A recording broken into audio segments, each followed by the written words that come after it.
Albert Reardon's Week by Christopher Douglas. Episode 5. For the Sake of the Planet. Yes, I know it's not strictly speaking winter, but given that my last year's fuel allowance was withheld by the Chancellor for her own reasons, revenge or resentment or...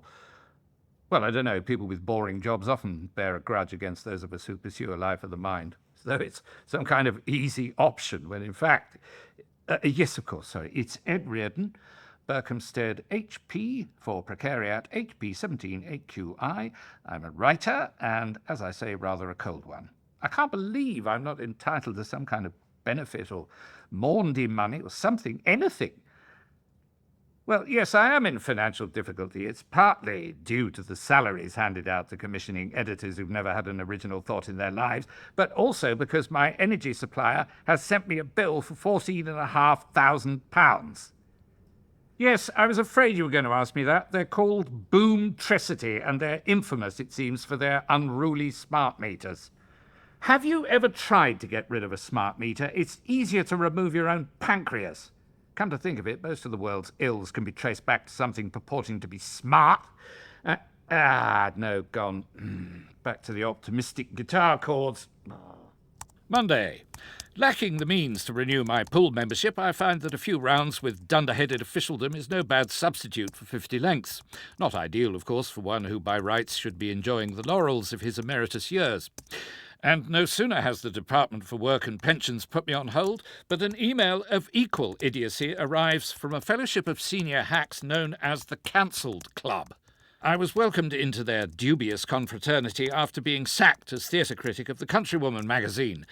I dared to expose my neighbour Totoro for the pernicious sentimental twaddle it is, not least for encouraging children to believe in the existence of a reliable rural bus service.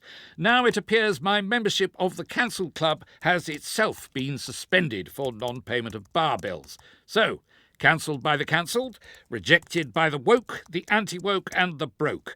Ed Reardon's prospects have seldom been less promising. At such times in a writer's life, it's vital to have a reliable agent. It's no good, Ed. I'm going to have to put another faux fur gilet on. Try moving round the office, Ping. That'll warm you up. Oh, the air conditioning in this building is ridiculous. It's literally colder than my dorm at school. I find it quite pleasant. It's right for you. You're painting. Good fortune is, I'd say, relative in this instance. Pass me my rag, would you? I've splodged a bit here. I told the landlords to turn the temperature down 1,000,000 times. It's a sheer waste of energy. More so than representing novelists. I turned the waffle maker off last month. Made no difference to the bill whatsoever. I'm afraid the likes of Boomtricity and their pals in Qatar will always find a way to get their hands on our money. You probably don't remember the privations of the 3-day week, Ping, do you? You mean Tuesday, Wednesday and Thursday? Oh, that's all pretty much over now. My nephew Toby has to go into the hedge fund like literally every weekday now. Hasn't touched his skis for months, poor boy. I didn't mean the TWAT thing, although I'm very sorry to hear about Toby, obviously. He's had to have counselling. I'm not surprised. Actually, I was referring to the 1974 energy crisis. Overcoats on indoors, candles, hot water bottles, and no TV after 10:30. Shut up. Yes, as soon as the play about teachers on BBC Two finished, it was God Save the Queen and everyone off to bed. No wonder there was a baby boom. We'll be lucky to get any TV made at all now. There's absolutely zilch-a-roodle slated for next year. The only thing that's come into the agency is a writer-in-residence job at a nuclear power station. Which power station? I could do that. No, they want a national treasure, don't they? Baby reindeer guy is still mulling. Well, why can't I be the mulling treasure?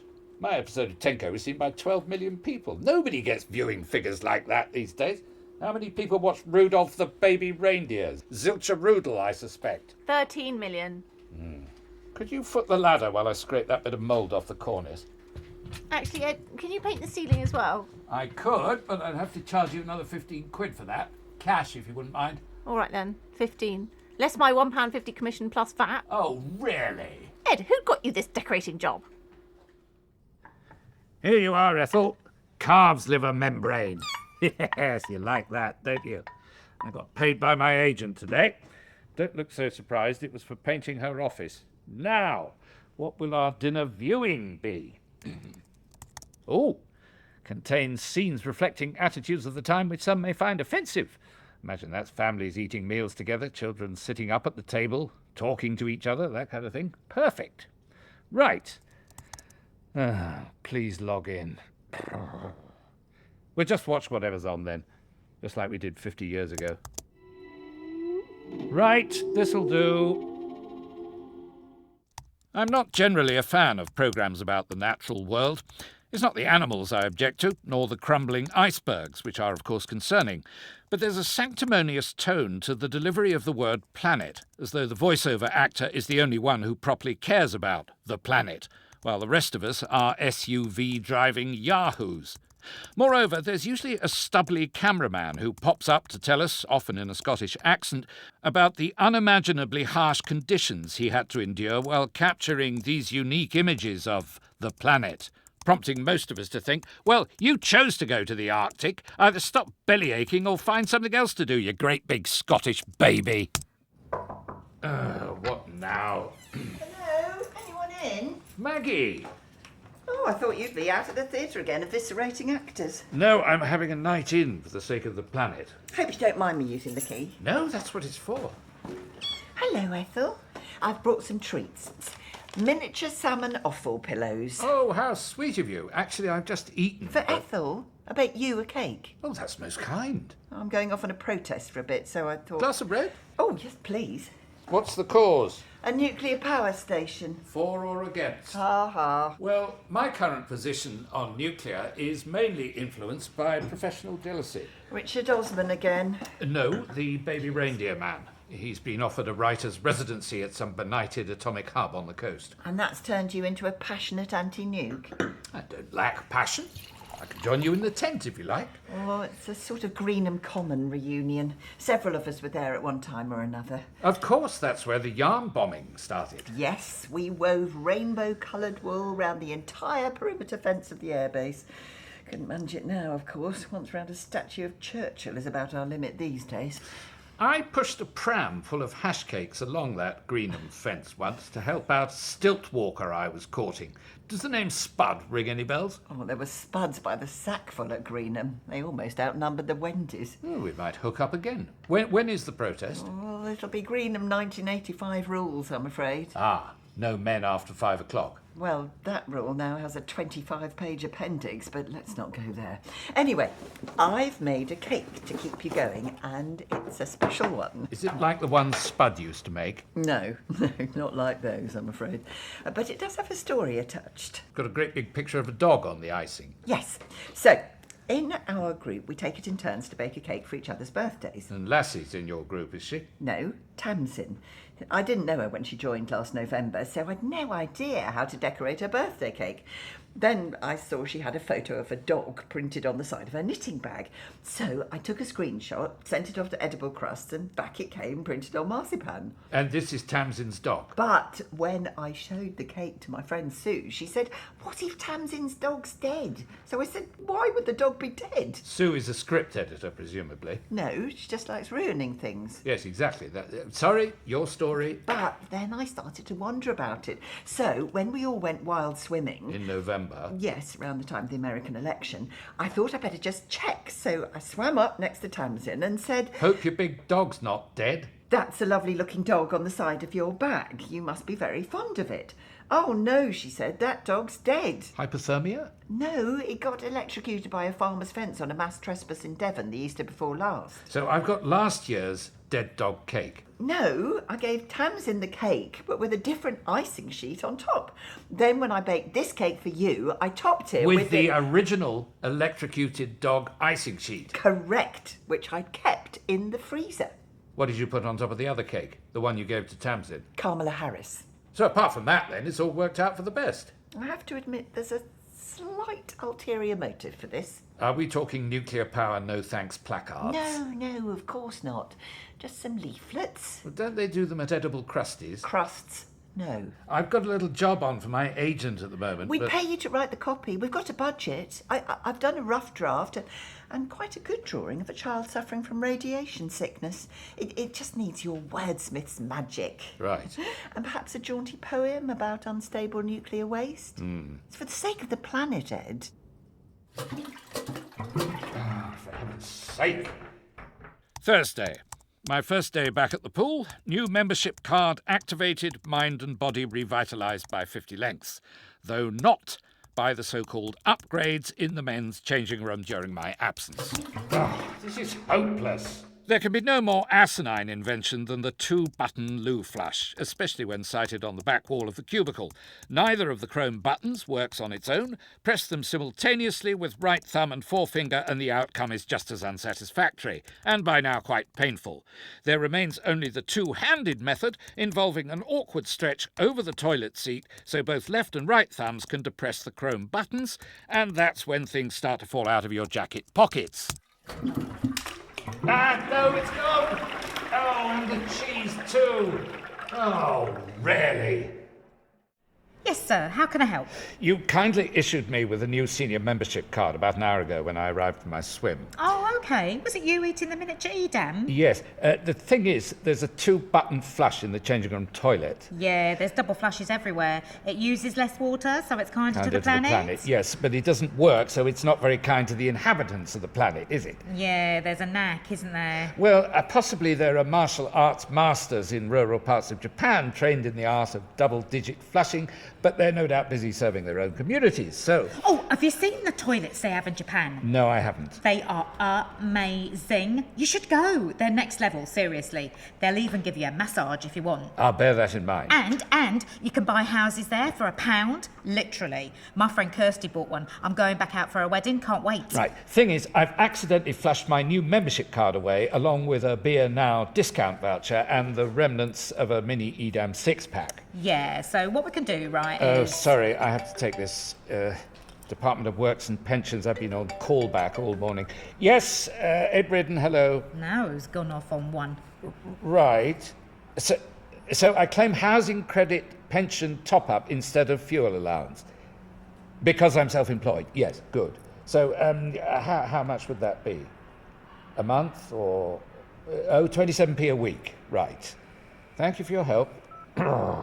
Still, worth having, isn't it? Unfortunately, 27p won't do much to offset the bill from Boomtricity. Oh, I'm with them. They're brilliant, aren't they? Think they undercharged me last time. Hey, 4 times 27p, you could buy a house in Japan after a month. Think about it. Yeah, if we could move on from the situation in Japan for a moment. Well, you started it. Yes, I regret that. What I'm asking is, would you be able to issue me with a new Silver Shark Senior membership card? Of course I can. Can't do anything about the mini Edams, though, I'm afraid. No, it's all right. I know they're gone for good. Yeah, they'll be sitting in a sewer somewhere by now. Indeed. Helping to grow a great big horrible fatberg, undoing all our green initiatives. Well, look, what's this? Sorry.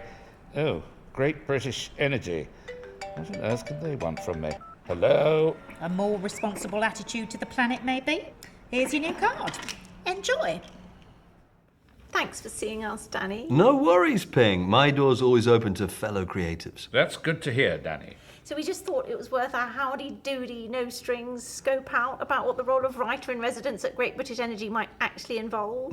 For sure. So, if not this time, maybe next time. Next time we build a nuclear power station. Never say never, Danny. Yeah, no, absolutely. And we loved your briefing document, by the way. Words and megawatts. Such an inspiring message. Oh, good, thanks, yeah. I do a bit of writing myself, so... Oh, what have you written? Oh, nothing much. You know what they say about writing. 90% inspiration, 20% perspiration. God, Danny, that is so true. I think it's actually... Ed, let's hear what the talented gentleman has to say. Okay, so basically, we're very keen to reach out to our new neighbours in the community. We'll have a pop-up drop-in hub near the construction site offering one-off workshops. Whatever the writer fancies doing, art, poetry, obviously, up to you. And if you needed tech advice, then that's what Dr. Devashree's here for. Hi. Glad to meet you, Doctor. Hi, Devashree. So you're here to, deal with casualties if it all goes a bit Chernobyl-y? Not that kind of doctor. I'm a particle physicist. Ooh, cool. I would probably have to count on you rather a lot, Devashree. No worries. But you have a science degree, right? Oh, honestly, Devashree, Ed has, read everything to do with science, history, politics, castles. I mean, there's literally nothing he can't go on and on and on about. Well, hardly, but I'm glad to serve in any way I can, Danny. Yeah, we haven't actually offered it yet. That's why we're having this chat. Oh, yeah.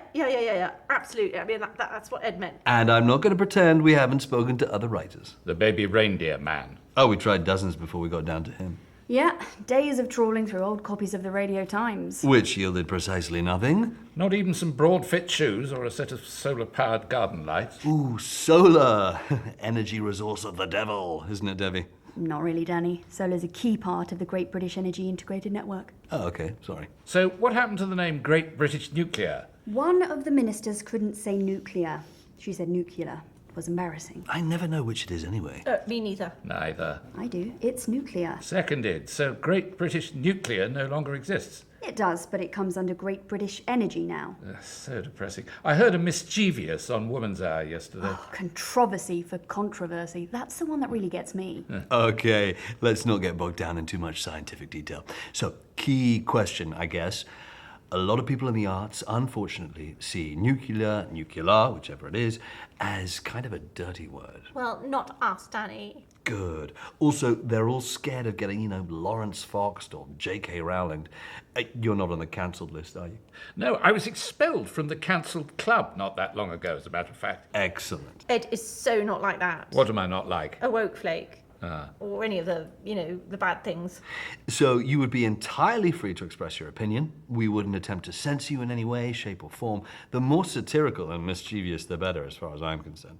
So, as well as nuclear, we're also looking to celebrate the green energy coming onshore via our very good friends Scottish Power and Iberdrola, also Lionlink, EDF, BlackRock and Boomtricity. Oh, I've had some dealings with Boomtricity. Yeah, great guys. They're coming over from Qatar week after next. Have you been to Qatar, Ed? No.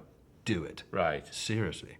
So our first job is to address the slight optics problem of the 114-mile pylon corridor running north to south. So, to make it a whole lot more relatable, we've come up with an iconic, lovable pylon character called Ben. British Nuclear, BN. See? Ben. Oh, that is a fantastic name for a pylon, Danny. The focus group thinks it's a bit public school. Oh, you can't beat the Harry Potter Bridgerton vibe. I mean, could Ben the pylon have little round glasses, Danny? Please, please, please, please, please, please? Yes, I can see the difficulty with the name. You perhaps want something a bit more inclusive. That's my middle name. Can I suggest Polly? Polly the Pylon. Yes. It's genius. They'll love it. It's so great to have another writer on the team. Maggie! Maggie! Oh, hi, Ed. It's all right. Don't trouble to take your finger symbols off. I can't stay long. Why didn't you text me? It was too late to post your leaflets, and I happened to be in the area, so here they are. Oh, thanks. Sorry, Ed, but you're not supposed to I know, but I didn't want to let you down, especially after that delicious cake, which I'm still enjoying, by the way. And I've written the poem. Oh, that's so kind of you. It's pretty strong stuff, I should warn you. I'll read you a bit.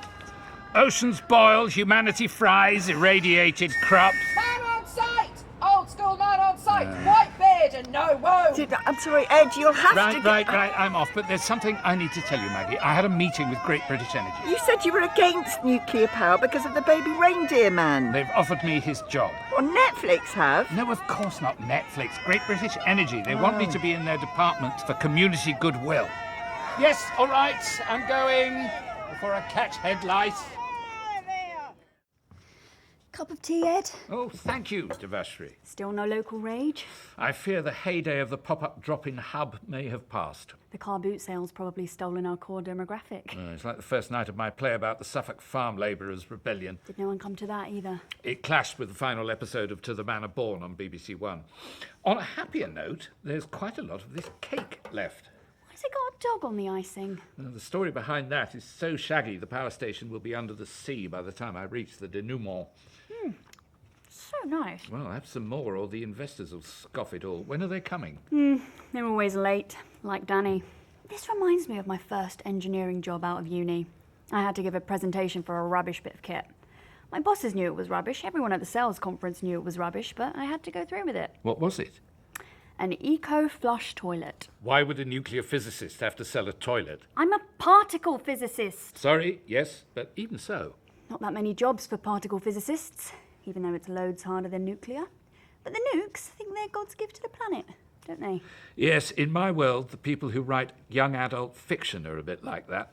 As a matter of interest, what kind of eco-toilet It wasn't by any chance... Integrated 2-button flush. I don't think even my play about farm workers was as badly constructed as those wretched things. I lost 4 Edam cheeses and a beer voucher down the one at my local pool. Did everything fall out of your pockets when you leant across to I pressed both the buttons? Yeah, the complaints about that. You wouldn't believe what came in the post. So why do you say that what we're doing now is like selling faulty toilets? Because it's a rubbish product. The power station? It'll never make its money back. And they're ripping up the landscape for the pylon corridor just to show foreign investors how ruthless they are. All the cables could easily go underground or offshore. Could they? It's just performative bastardry to impress the Gulf state investors. Well, here comes Danny. Ah, yes. Phone in each ear. We'll need some more cake for this. Do you want the dog's head or the front paw? Pause, please. Guys, we have one heinous problemo. Morning, Danny. What's happened? The Secretary of State's office does not like the pylon name. They don't like Polly? They want something more gender fluid. Oh, for heaven's sake. I mean, you couldn't make it up. First they put my ass on the griddle, and now they're covering it with barbecue sauce. I'm sure we can think of another name for the pylon. When I wrote for Tenko, I had to change the name of the guard dog because Fido is disrespectful in Japanese. I'm running out of road, buddy. I've got an investors meeting here about Polly's logo. Don't worry, Danny. I'll keep them entertained with the Ode of Welcome. Just finished it. It'll be fine, Danny. I mean, you literally cannot get a better pylon name than Polly. What are you doing now? Booking the 3 of us into a spa hotel in Surrey for 3 days. Why? We're going to have to thrash this thing out somehow, guys. We can't do it without some room service. Really? So, here's the thing. We are going to get through this. I believe that at the end of 3 days, we will leave that spa and conference centre with a brand new, relatable name for our pylon. But be in no doubt, Dudissimos. We'll need our A-game. How about Pip? Pip the pylon, that's good. Say again, Ed. Pip. They want non-gender specific. That'll do, won't it? And Pip's got a friendly sort of Dickensian heritage ring. Excuse me? What's the matter? How can you just stand there? No coffee, no laminate badge, no iPhone 16 Pro Max in your hand. How can you just come up with kick-ass marketing kryptonite before we've even diarised a storyboarding session? I don't know, And I've only gone and booked a spa now. 3 suites with premier parking. Yep, the 16 Pro Max is that quick. Damn it! I'm very sorry, Danny. Shut up, Ed. It's no biggie. I can probably claw back $3,000 or so. I've got platinum membership. Right, I'm cancelling the spa. Wait a minute. What if they don't like Pip? Then we will rebook the spa, my friend. Right, yes, of course. Dude. But hey, we won't need to, because you, Signor Reardono, have smashed this big time. Is that good or bad? Be in no doubt whatsoever that you are going to Dubai for a very long weekend indeed. Why? What have I done wrong now? As a bonus, you moron! They've got 29 golf courses. Here comes Major Trouble. Hey, guys of Blue Christening. Men of Iberdrola. Ole! Come into our drop-in hub of earthly delight. We'd like to welcome you with a short greeting from our writer-in-residence, Mr. Ed Reardon. Welcome ode in praise of carbon-free wind, solar and nuclear energy. Oceans boil, humanity fries, irradiated... no, I'm sorry, this is obviously the wrong poem, meant for someone else. Here we are. In praise of carbon-free wind, solar, nuclear energy. Oh, pylon, tall and shapely, bring volts to brew our tea, from Norfolk Broad to Tilbury, by way of Sizewell Sea. Oh, neutrons split the atom. Maggie! Ed? Oh, thank goodness. I spotted your signature mushroom cloud woven into the fence. I knew you couldn't be far away. How's life with the Armageddon crew on the other side of the barricade? We are but cabs on the rank, Maggie. As I tried to explain, anyway, I left you with the wrong poem. Allow me to pass this raw cry of anti-nuclear rage through the wire. Written while the poet was helping to build a nuclear reactor. Well, first of all, I'm not involved in any building. I'm allowed to say and write whatever I choose, and also I have gathered some information about the foreign investors which may be of assistance to your campaign, Maggie.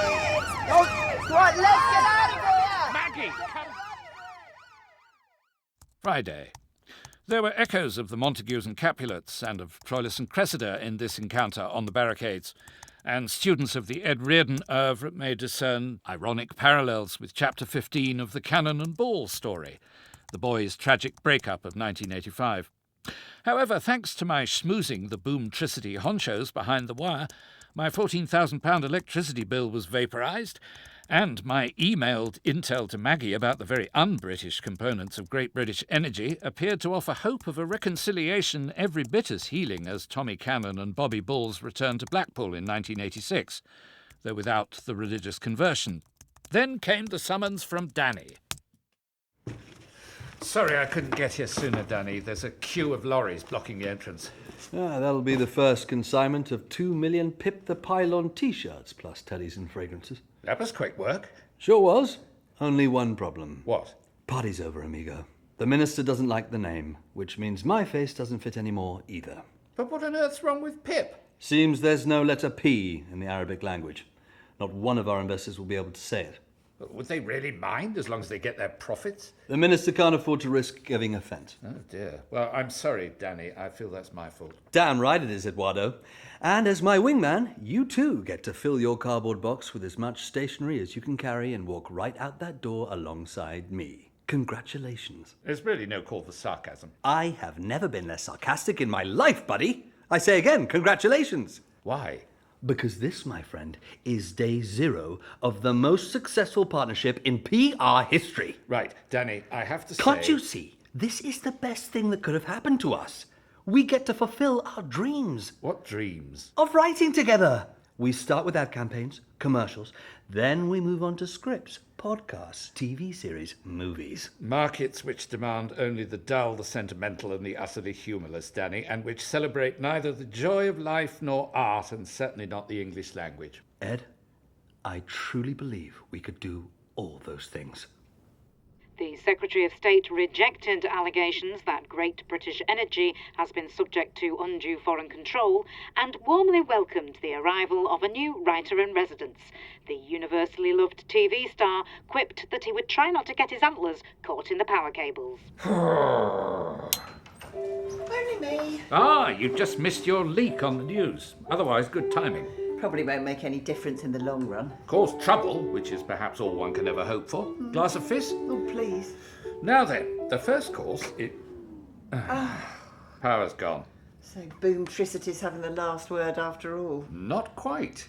Shepherd's pie's ready, and I bought some candles, just in case. And I've brought a pudding. Quite a few bottles to get through, too. Well, we'll just have to make our own entertainment. Like the 3-day week when there was nothing on TV. Ah, yes, just like that. Early night, perhaps. For the sake of the planet. Ed Reardon's Week starred Christopher Douglas, Pippa Haywood, Barunka O'Shaughnessy, Nicola Sanderson, Aasiya Shah and Tom Stourton.